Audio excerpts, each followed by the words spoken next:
Hey, so what's going on, battle? It is Pwn, and we are back. It's been a few days. You guys have a lot of questions. I'm sure you guys want to ask me a few things.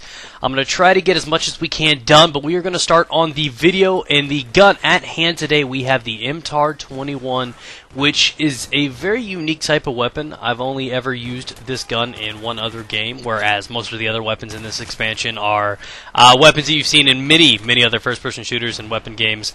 You know, like the SPAS-12, the ACR, so on and so forth. You've seen them a lot, and the TAR-21 has not been one that you see too often in video games. I think the only other game that I've ever played while using this weapon was in Modern Warfare 2, and I know I just mentioned the devil right there in Call of Duty, but this gun was like my go-to weapon in that gun. If ever I wanted to put on a try-hard weapon, the TAR-21 in that game was equivalent of like the M16A3 in Battlefield. So I was kind of curious. Now, the gun that I was most excited for was the SPAS-12, because I love using the shotgun. But the gun that I was curious about whether or not it would be what it was in the other game that I played, we won't mention its name, is kind of what I was worried about. Because in that game, it was very hard to master the recoil, but it was one of the best, most potent weapons in the game. And I was curious about whether or not it would roll over to this. And I have to admit, this gun is very comfortable. It's kind of that happy medium. That's what I loved about it in Modern Warfare 2, was it was that happy medium. It was great in close range, great medium range, and pretty damn decent at long range. It didn't have the capabilities that the ACR did at range, and it wasn't the best in close range, but overall, it was probably the best all-around weapon in that game, in my opinion. And I was really eager to see whether or not it would hold up to the reputation and go a long way. Because in a lot of games, whether or not it's Call of Duty or Battlefield, most of the guns kind of perform at the same expectancy, the same rate in both games. And I know you go, oh, well, why are you mentioning or comparing it to COD? And I'm allowed to do that because if you guys do not know, is most of the weapons that came in this DLC, the close quarters, are from Call of Duty. The SPAS, ACR, L86, all those guns were in that game. And I'm not saying they're stealing it from them. I'm just saying, you know, I in one game had like 7 or 8 of the new weapons in it. So, before we cut into that, a lot of you guys have been asking what's going on, where have the videos been, why haven't I been posting up close quarters? And that has to do entirely with the fact that my computer broke.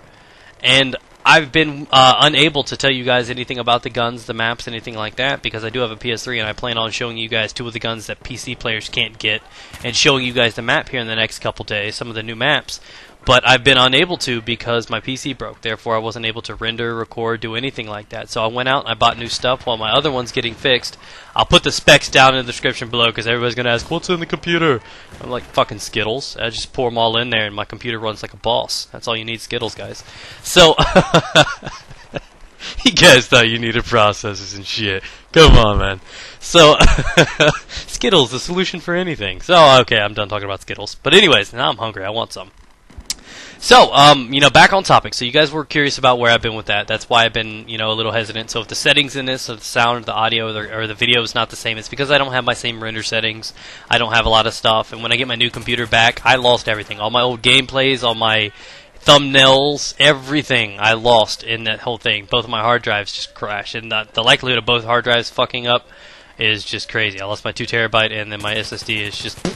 So, that's been my stress the last few days. That actually happened on Monday, the day the new DLC, out of all the days it could have happened, it happened on the day the new DLC came out. So, that was just kind of why I've been stressed, why I've been busy. I went all the way to Indiana to have my buddy look at it, try to fix it. He did fix it. I got a couple things to do with it. I got to install all the programs and everything like that, so I haven't messed with it. Got a new one built, and after that, you know, here we are. So, we are using the MTAR. Now, I'm curious about whether or not other people will be successful with this weapon, because it does have a little bit of recoil, and I found right now I'm using the reflex on it.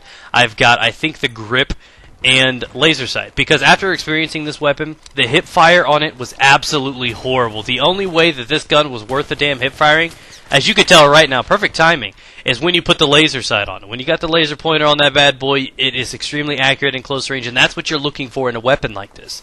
Now, this weapon is a little bit confusing. It is in the engineer class right now, and it does take a couple things to unlock. Now, it is the second weapon in the engineer category, therefore you have to unlock the first one to even be able to get what you need in this one.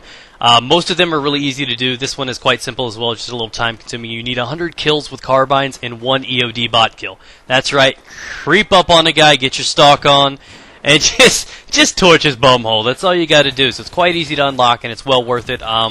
I have to admit that a lot of these guns are standard. A lot of these guns are really comparable to other weapons, and some of them are actually better than most of the others in the category. This one right here kind of feels like the counterpart to the G36C. Great in all situations. Maybe not the strongest weapon, but like I said, when it's well-rounded, it's a great weapon. Hopefully you've enjoyed the video, guys. Remember to leave a like and favorite. It helps out a lot. And thanks for being patient over these last few days. Look forward to the 2 more tonight. I think I'm going to put up the ACWR and the M417. Thanks for watching. Peace. Get it!